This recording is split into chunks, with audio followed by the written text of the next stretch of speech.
Good afternoon. We begin with a crackdown on gun crime in Durham Region. Police today unveiling the arrests of 32 suspects in connection to illegal firearm trafficking. It's a result of a major investigation called Project Burton. CTV's Sean Lethong joins us in studio with more details on this. Sean. Well, Nathan and Michelle, the investigation focused on one gang, but Durham police point to this as a rise in gun crimes and repeat offenders. Multiple guns seized, over 30 arrests, and over 180 charges. Durham police say the results of Project Burton provide a snapshot in an alarming trend.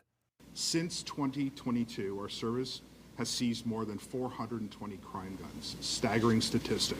According to Durham police, Project Burton began in January of this year. The 6-month investigation resulted in 32 people arrested, 184 charges, and 16 illegal firearms seized. Police also seized over $80,000 in cash. Among the charges, firearms trafficking, illegal possession of weapons, cocaine and fentanyl trafficking, and fraud over $5,000. This investigation focused on a group of individuals who call themselves 2230. The origin of the name 2230 stems from a double homicide that occurred at the Boulevard Bar and Restaurant on Simcoe Street North in Oshawa on June 25th of 2022.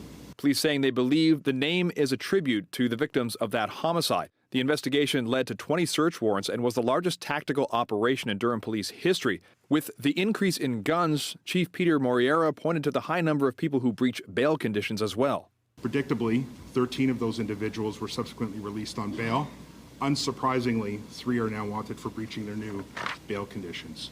23% of everybody we arrest for a firearms-related offense is already out on a firearms bail. Police also pointing to 2 wanted men who are currently on the run. They are 23-year-old Isaiah Bailey Benjamin of Oshawa, wanted for 9 offenses, and 19-year-old Sebastian Johnson of Oshawa, wanted for 17 offenses, all weapons-related. We will be relentless in our efforts to identify and arrest those engaged in these and all criminal activities which threatens our communities.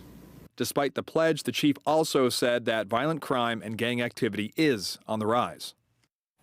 Among the stats released today, Durham police say there has been a 62% increase in shootings just this year. Reporting live, I'm Sean Lethong. Michelle, I'll send it back to you. Thank you, Sean.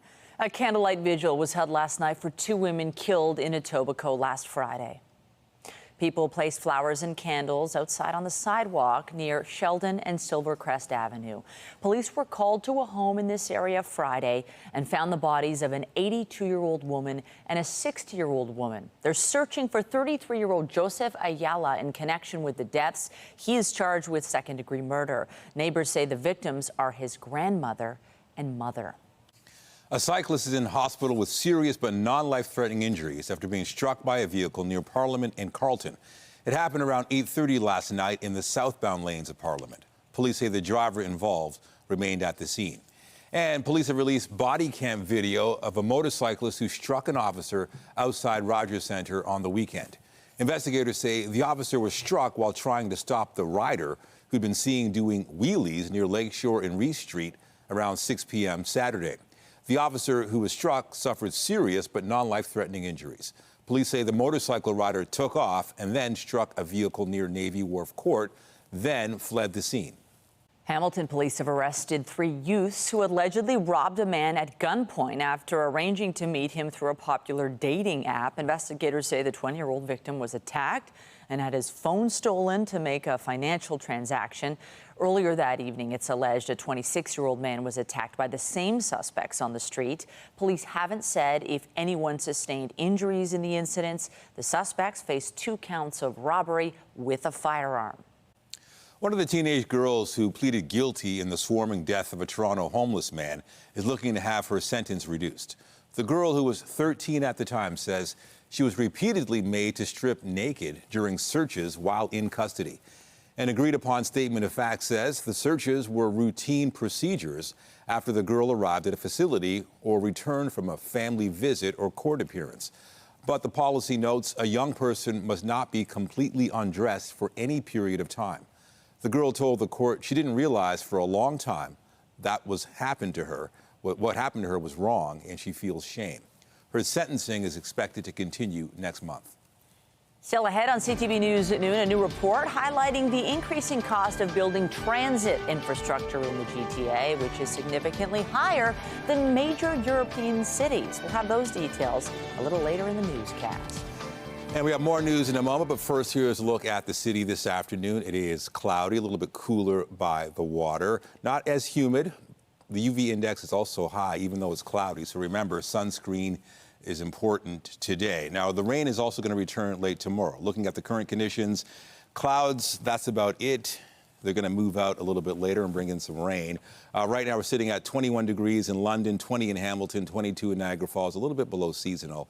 At the islands right now, it's 20 degrees, Pearson Airport 20. We're going up to 23. Not quite as humid. And again, we've got some rain coming in tomorrow night. We'll give you a look at the long-range forecast later on in the show.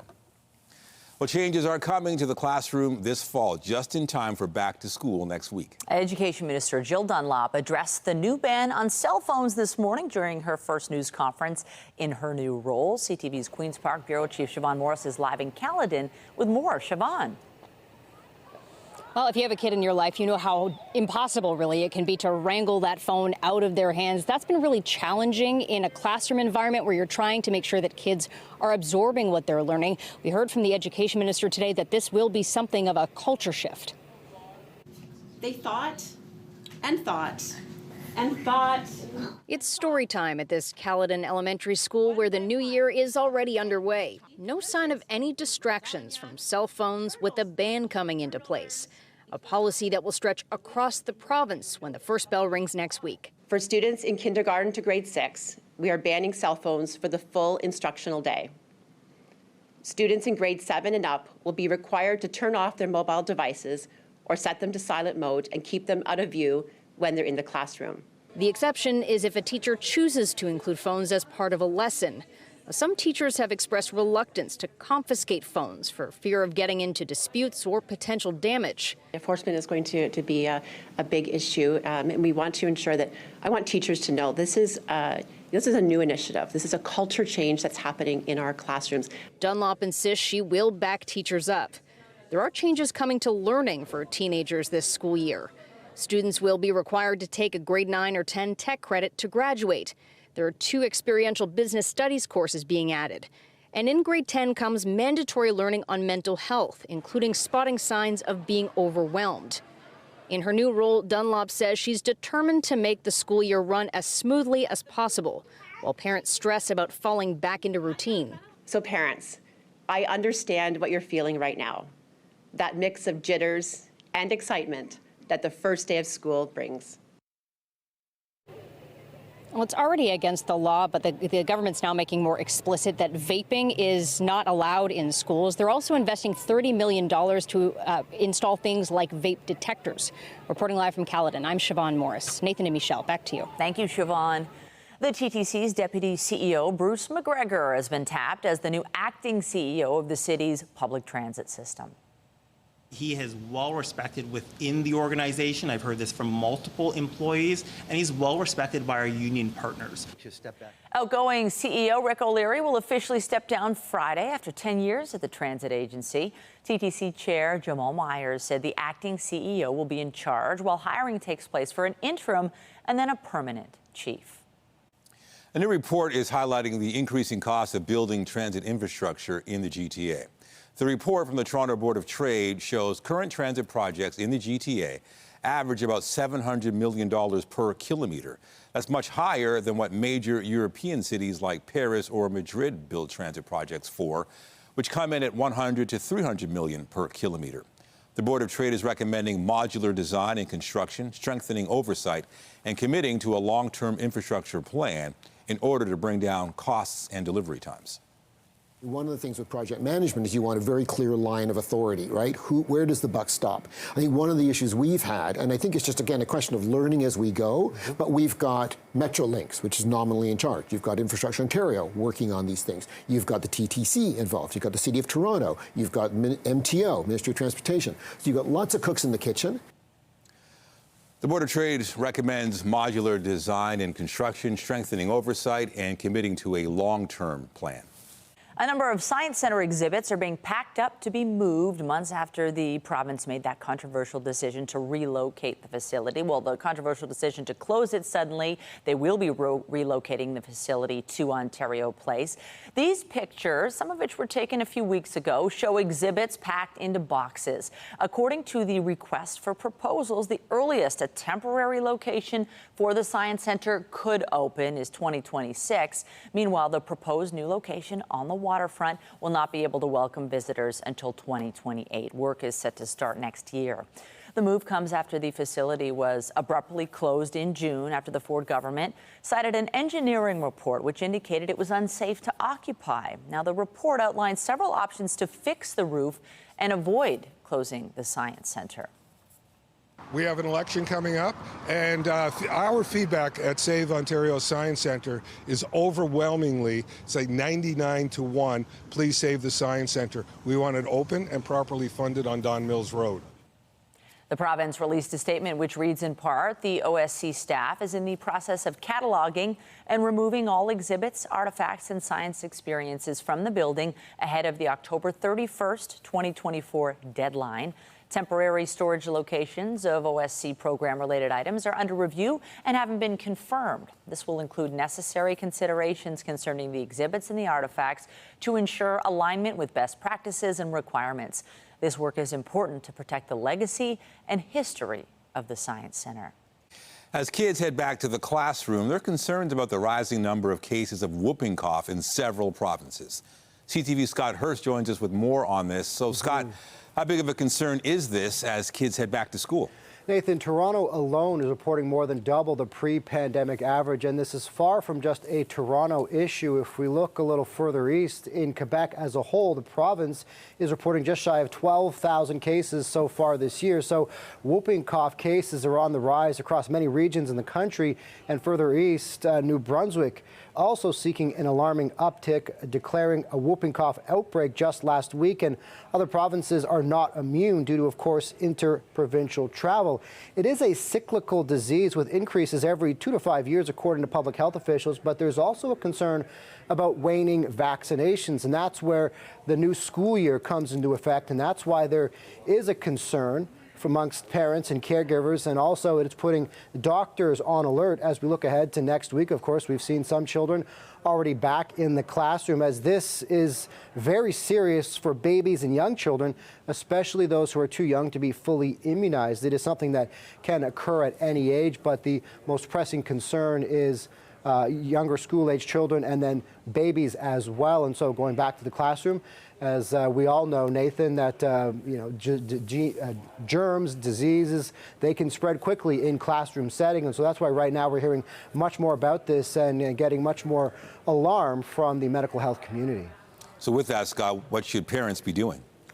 Well, this is, first of all, you want to know what it looks like when, when you might contract whooping cough. And it first starts with cold-like symptoms. And so that is the first thing parents, caregivers, like I said, it could impact every age, but parents and caregivers might want to look out for that. And whooping cough, or pertussis, is also called the 100-day cough because it can lead to a significant amount of coughing for a very long time. And now infections are usually treated with antibiotics, but the key note from the medical health community is that vaccines that protect children are part of Canada's routine immunization program beginning at 2 months old, but there is that concern about waning vaccination rates, and part of the reason why they feel these numbers have been spiking recently, not just in Toronto, not just Ontario, but several other provinces as well, Nathan. All right, CTV's Scott Hurst, thank you. Thanks, Nathan. A new poll finds the Ontario PCs holding strong as early election speculation heats up. The Liaison Strategies poll shows Doug Ford's party leading Bonnie Crombie and the Liberals by 13 points and in majority government territory. The Progressive Conservatives are doing well in most of the province, including improving numbers in Toronto and leading in the 905. However, despite polling well, 65% of respondents have an unfavorable view of Premier Doug Ford. The NDP are second in Hamilton and Niagara, while the Liberals continue to lead in the 416. Conservative leader Pierre Poilievre has sent a letter to his NDP counterpart. Poilievre is urging Jagmeet Singh to pull out of the agreement that keeps the minority Liberals in power in exchange for movement on key NDP priorities. Justin Trudeau would rather force an entire generation to go without homes, 2 million people to go to food banks, 25% of kids to go to school hungry. That he would rather that continue to be the case than to give up power. He will not quit. He must be fired. And the person to do it is Jagmeet Singh. Singh sold out workers to sign on to this costly coalition. Poilievre wants the other opposition parties to vote non-confidence in the government when the House of Commons resumes next month. He's asking the New Democrats and the Bloc Québécois to stop supporting the minority Liberal government and force an early election. Well, police in York Region have issued a Canada-wide arrest warrant for a suspect wanted in the murder of a Markham woman. 47-year-old Zhejiang Marco Hugh is wanted for first-degree murder in connection with the disappearance and death of Yokyung Anita Moy.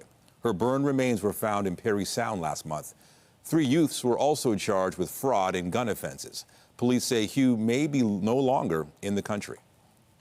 We do believe that he may not be in Ontario, hence why we put out a Canada-wide warrant. There is a belief that he has fled the country to where we don't know. We are working with our Canada Border Services Agency, and that is also why we put out a Canada-wide warrant.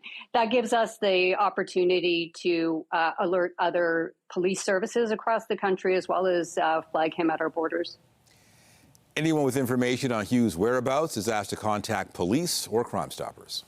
In the Middle East, Israel is continuing operations in the occupied West Bank. The military says it launched a large-scale operation there overnight and into Wednesday. Hamas said 10 of its fighters were killed in different locations. The Palestinian Health Ministry reported an 11th casualty without saying whether he was a fighter or a civilian. Violence has surged in the occupied territory since the deadly October 7th Hamas attack on southern Israel. In Ukraine, the capital city came under attack for the 3rd time in 4 days. Ukrainian air defenses say they shot down about 15 drones launched by Russia. Debris damaged the windows and doors of an apartment building and caused a fire elsewhere, which was extinguished. The drones caused no damage to critical infrastructure in the Kyiv region, and authorities reported no casualties. 3 people were killed when a tropical storm came ashore in southern Japan today. More than 70 people were injured in the storm that brought torrential rain and powerful winds. It downed trees, shattered windows, and knocked out power to tens of thousands of customers. The storm is no longer a typhoon after gradually losing strength, but is still forecast to bring strong winds, high waves, and significant rainfall to most of the country. A crew of 6 civilians rocketed into space today on the journey of a lifetime. Just start. 2, 1.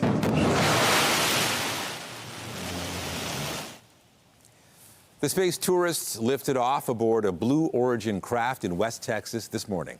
The flight lasted about 10 minutes and reached an altitude of about 104,000 meters before returning to Earth. This was the 26th flight for the company's New Shepard rocket and the 8th flight carrying people. All right, back to the forecast. It's cloudy today, not quite as humid, a little cooler, but the UV index is high, so remember to wear sunscreen even when the sun is not out. Sunshine and warmer temperatures do return tomorrow, but rain's expected late in the day, ending in the morning, and then clearing by the afternoon. Speaking of rain, we had almost 3 times the amount we would typically have so far this month. As we look at the numbers, and we're going to give you a look at the long-range forecast after the break.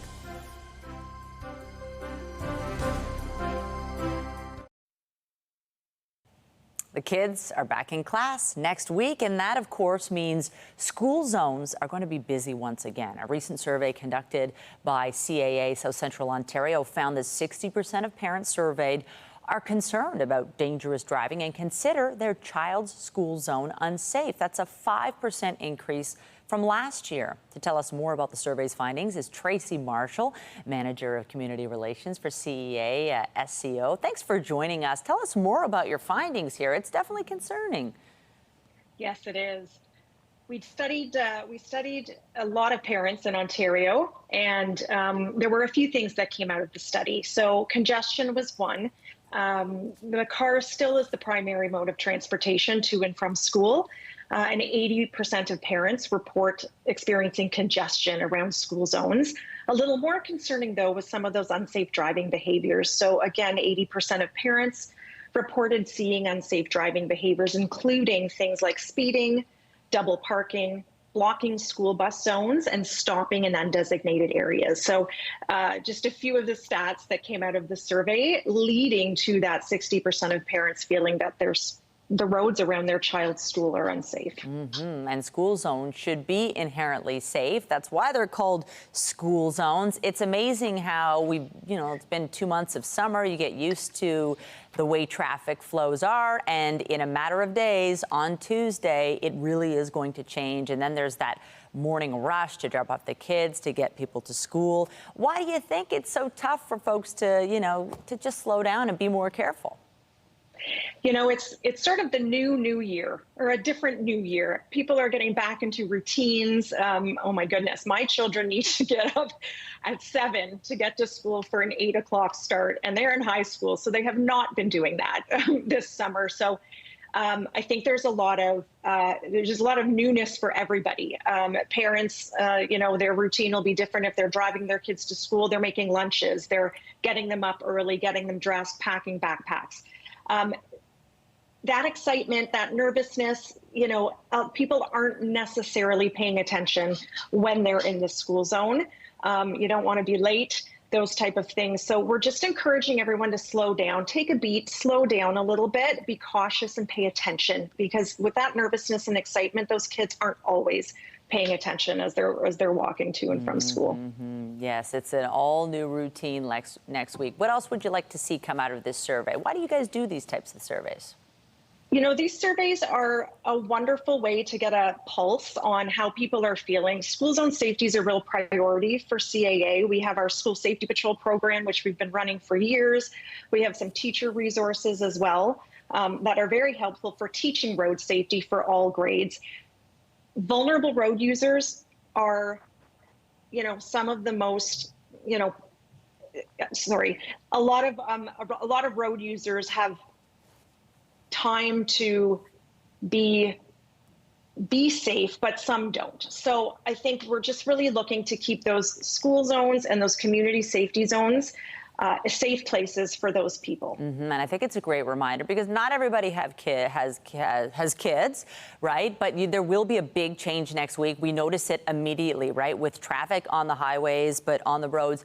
And here's the thing, little kids especially, sometimes older kids, they'll maybe be using their devices more because they can't use them in class, and maybe you're not paying attention. You can't always assume that drivers are seeing you. So it's really great to have that reminder, and certainly concerning to see that parents are feeling like their school zones are unsafe. Yes, and we're encouraging parents to, the other thing that's going to be on the roads, which haven't been, are school buses. So that is a big change as well. There are specific laws around that. So we're encouraging parents to, again, refamiliarize themselves with that. Those safety mechanisms that are on the bus are there for a reason. So really, if you see those amber lights, you know that you need to slow down. When those red lights start and that stop sign comes out of the side of the bus, you must come to a complete stop. It's the law. We could all use a refresher. Tracy Marshall with CAA, thanks so much. Thanks for having me. Have a great day. Thanks. Weather is brought to you by the Presler Law Firm. Injury lawyers. You don't pay unless they win. And sometimes when you're starting school and, the weather can sometimes make it a little tricky if it's raining. But I'm loving the fact, we've been watching the weather on the first day of school and next week all week. And it's kind of nice to see that it's looking like it'll be dry. Maybe not too warm, but it always makes it easier when you're walking to school or driving, you're not dealing with rain. Yeah, I think as a parent, the biggest concern you have is dressing your kids for school, right? That You want first to make sure day outfit. They're not too hot, not too cold, they're just right.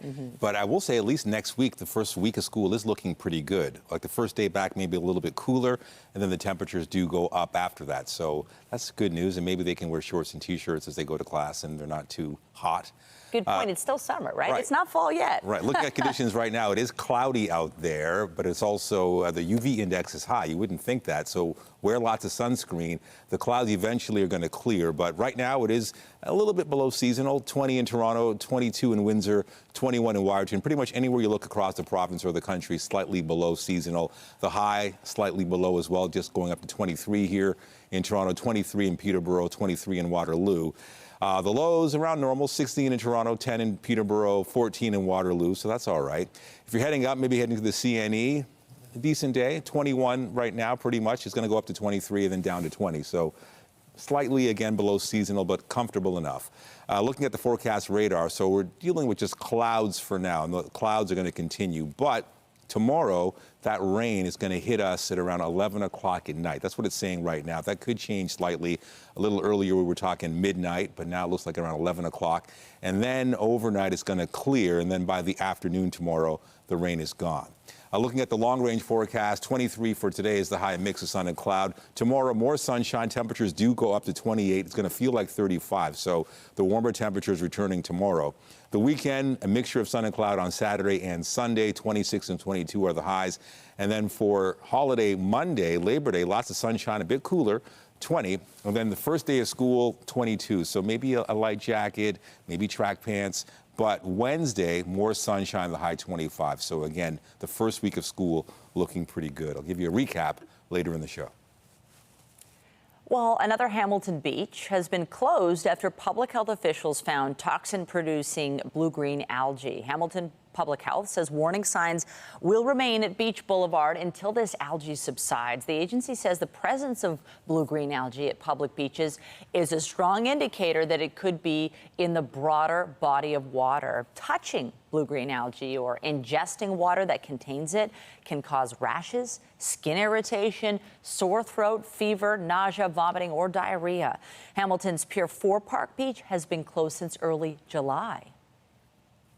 Coming up, a new study is looking at the benefits of movement for students with ADHD. We have more on the findings after the break.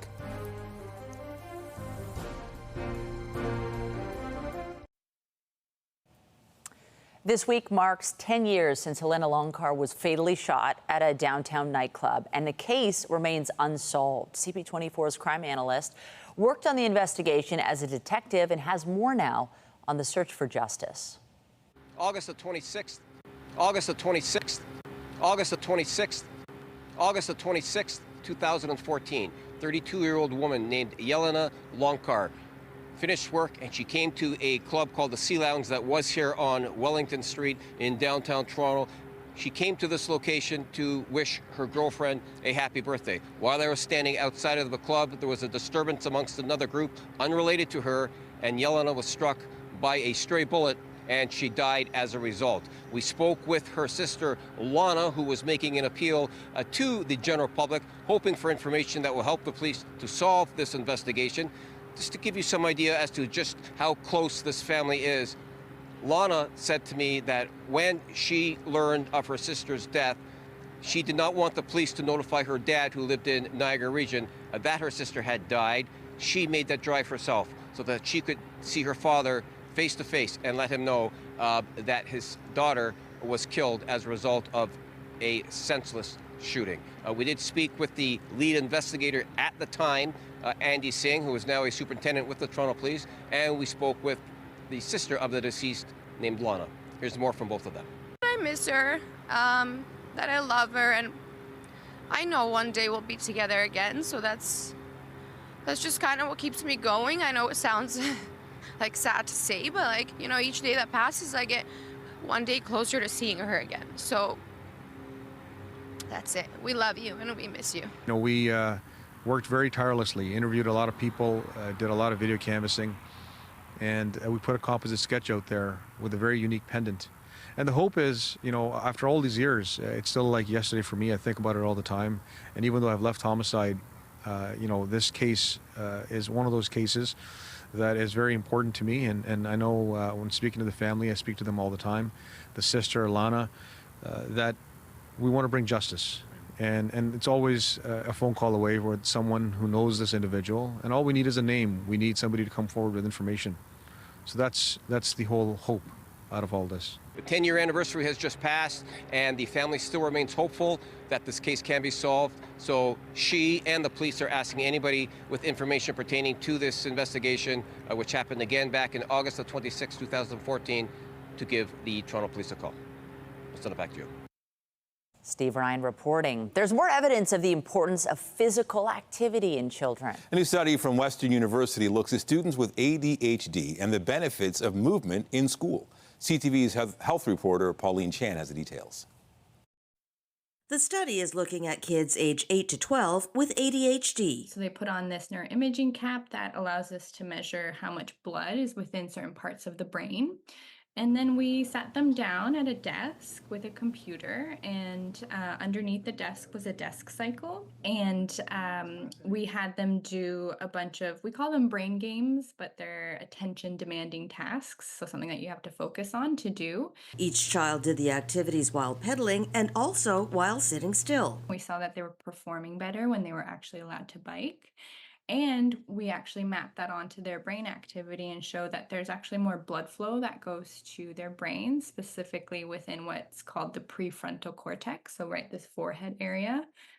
And that's really responsible for these academic-related skills. Could exercise one day replace the medications currently used to help people with ADHD? And I am not advocating for no medication and sort of a change towards purely behavioral alternatives. I think sometimes both are necessary, but there is a lot that you can do with physical activity based on how we're seeing the research. And with back to school around the corner, Barbara Finesi has some tips for parents to help kids with ADHD. Allow your kids to, get out their energy, just 10 minutes before they sit down for homework, if you can let them run around a little bit. She says future studies will look at other forms of exercise, such as small motor activities, to see if they are just as efficient in the classroom. Pauline Chan, CTV News. It's a long-standing tradition heading back to school right after Labor Day weekend, but some school systems around North America have been shortening summer vacations in favor of more breaks throughout the year. A Guelph researcher is adding her voice to this conversation about the benefits. CTV's Spencer Turcott has more. As Vida and her kids do some back-to-school shopping, it seems her son is ready to hit the books. It says that less stress, more work. And Vida is ready for that too. They will go on a routine and they can keep going on the same routine. It is 2 months of the summer. Actually, it's just taking them off the routine. Some families like things the way they are. I'm a traditionalist, so I like the traditional summer break and summer vacation that we have as a family. But many kids are on board with making their break shorter. Yeah, I do love learning, and I also like playing with my friends and learning French. And you keep learning more and more instead of forgetting. Professor Lorianne Vallis with the Department of Human Health at the University of Guelph says a shorter summer break could promote a healthier lifestyle for kids. Kids tend to thrive in that structured activity schedule, so that could be physical activity classes at school. It could also be things like, participating in swimming lessons or skating lessons. It could even be as simple as walking to and from school or playing at recess, structure that students usually get less of in the summer. So that physical activity, sleep schedule, all ties into diet, making good nutritional choices. What we do know from the research is that for kids that do go to school full year, where they have smaller breaks, so instead of an 11-week break, they tend to have less weight gain in the summer. Vallis says some schools around Ontario have adopted a shorter summer break or even a year-long school schedule, but it seems this is best suited for elementary students. Past grade 9, there's no scheduled physical activity anymore. And so some kids are active in rep sports or, different, house league sports, but a lot of kids aren't within those high school years. As for Vita's son, things are staying the same for now. So as August comes to a close, summertime is finishing, and then I will go to school. Spencer Turcott, CTV News, Guelph. Memories are made every day by visitors to the CNE. But yesterday was an especially unforgettable day for one young wrestling fan. Please, no. Oh. Come on. 1, 2. Yeah, that's right, baby. 13-year-old Steven Spice entered the ring alongside Sam Adonis and Nova to show off his moves. His wrestling appearance was all part of the CNE Foundation's Smiles on Faces program. It grants wishes to sick children by giving them a special day to make memories with their families. I think it's amazing for him. He's a huge wrestling fan. Wrestling's basically his life, so this whole day is going to be amazing, and we're eternally grateful to the CNE. And it's going to be a wonderful day. The CNE is in its final week as the fair wraps up on Monday. Still to come on CTV News at noon, U.S. and Canadian stocks were up this morning. We'll have the details and the rest of your business headlines when we return. Get Toronto's top stories, breaking news alerts, and watch live. Download the CTV News app. U.S. and Canadian stocks edged higher in early trading. Andrew Bell of BNN Bloomberg brings us the latest in business. Hello there. Here are your business headlines. Stocks held their own this morning, even though chip maker NVIDIA, the market's current obsession, produced a revenue forecast that missed some of the most optimistic expectations. NVIDIA slipped 2%, but the shares were still up more than 150% in a year. The company also reported production snags with its much-awaited Blackwell chips. Shares in Canadian Imperial Bank of Commerce jumped 6% to hit the highest since 2022. The bank set aside less than expected to cover potentially sour loans in the latest quarter. And CIBC also said it has worked out most of its problems in U.S. office lending. Profit in Canadian personal and business banking, the lender's largest unit, jumped 26%. And earnings in its U.S. commercial bank were also up sharply. And finally, there's fresh evidence of pressure on lower-income consumers in the U.S. Shares in Dollar General plunged more than 20% after the discount retailer cut its full-year sales forecast. The operator of more than 20,000 stores is facing tougher competition from Walmart and bare-bones grocery chain Aldi, which have offered low prices and deals. That's the latest in business. I'm Andrew Bell of BNN Bloomberg. A legal battle is brewing between two big names in the online search market. Yelp is a site where users can find and review local businesses and services. It's now filed an antitrust lawsuit against Google. The company says the Alphabet-owned search giant is using what it calls a monopoly to dominate local search and advertising markets. The lawsuit comes weeks after a U.S. judge ruled Google violated antitrust laws with its search engine. Google said it plans to appeal the decision. Cannabis retailer Tokyo Smoke says it will be shuttering 29 of its stores as it seeks creditor protection. The closures are part of a restructuring the brand is carrying out under the company's Creditors Arrangement Act. Tokyo Smoke says the move is meant to better align its operations with the current cannabis market and regulatory conditions, which the company says have changed significantly. 167 locations across Ontario, Manitoba, Saskatchewan, and Newfoundland and Labrador will remain open amid the restructuring. The average cost of a new car in Canada is now almost $68,000, which is why many people consider the used car market. If you need to buy a used vehicle in the near future, you want to find one that will be reliable and stay out of the repair shop. CTV's Pat Foran has more on Consumer Alert. Christine Emmerman was in the market for a larger vehicle for her growing family and decided to research used cars. I was really looking for a fair price. And while prices have come down over the past year, most people still end up paying around $40,000 for a used vehicle. So buyers like Christine know it's important to make a choice that'll last for years ahead. I was specifically looking for brands that were known to be durable, have great safety qualifications, and something that was fuel efficient. Consumer Reports just released its first ever brand ranking for used cars to help buyers reduce their risk of experiencing problems. Our survey focused on vehicles from the 2014 to 2019 model year, essentially 5 to 10-year-old vehicles, looking at data from 150,000 vehicles collected in our survey. Lexus and Toyota topped the list of 26 brands, with Mazda coming in third. All three brands have consistent average or better reliability ratings over the years. Acura and Honda rounded up the top 5 brands. At the bottom of the list, Tesla, Dodge, and Chrysler. And even though some cars are known to stand the test of time, not every model year from every brand, even a solid one, is created equal. Brand reliability can direct your initial research, but as our data consistently shows, it's important for buyers to focus on the model and the year that you're considering. Researchers also had individual top picks like the 2017 Chevrolet Cruze. It's a great choice for about $12,000, and the Honda HR-V from 2018 is available with top safety features. If you're looking for a pickup truck, the 2015 Toyota Tacoma strikes the right balance between dependability and towing power. If you do your research and take your time, you don't have to buy new to get a dependable set of wheels. Pat Foran, CTV News.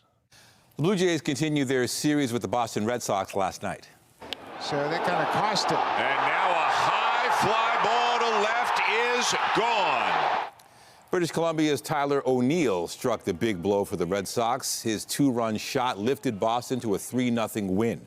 The teams will wrap up their series tonight. First pitch is just after 7. Caitlin Clark has set a WNBA rookie record as her team, the Indiana Fever, snapped an 11-game losing streak against Connecticut. At her 11th double-double of the season, and Clark hits a three. The Indiana Star now has 88 three-pointers, passing the old record of 85. Clark's teammate Kelce Mitchell scored 23 points as the Fever beat the Connecticut Sun 84-80. Comedian Nikki Glazer has been named the host of the next Golden Globe Awards. Rolled up with like a bunch of suitcases, and the Uber driver just popped the trunk and sat in the front seat. Glazer is well known for skewering celebrities in her roasts. Organizers called her a comedic powerhouse whose daring humor is a perfect match for the show. Last year's host, comedian Joe Coy, was panned by those in the audience and at home. The 2025 Golden Globe Awards air Sunday, January 5th. Mervish is sharing a first look at the new Canadian production of the hit musical Come From Away. Right now, the show is playing a sold-out run in Ottawa before returning to Toronto's Royal Alexandra Theatre next month. The musical tells the true story of thousands of air passengers who were left stranded in Newfoundland on September 11th, and the story of the residents who took them in, forming lifelong friendships. Come From Away opens in Toronto September 22nd. A Toronto-based racehorse is in the spotlight thanks to not one but two connections now to Taylor Swift. The 3-year-old racehorse is named Swift Delivery, and Woodbine Racetrack says NFL star Travis Kelce has now purchased a significant ownership share in the thoroughbred. Kelce, of course, is the boyfriend of Taylor Swift. Swift Delivery's first major race takes place this Saturday in the Toronto Cup. The racetrack says Swift and Kelce are welcome to visit Swift Delivery anytime, especially as she will be in town for concerts in November.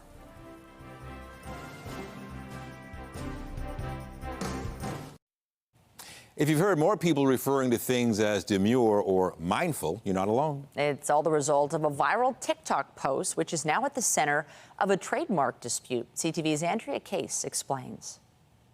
Very demure, very mindful. It's the phrase which has been hard to miss these days. I'm very mindful while I'm at work.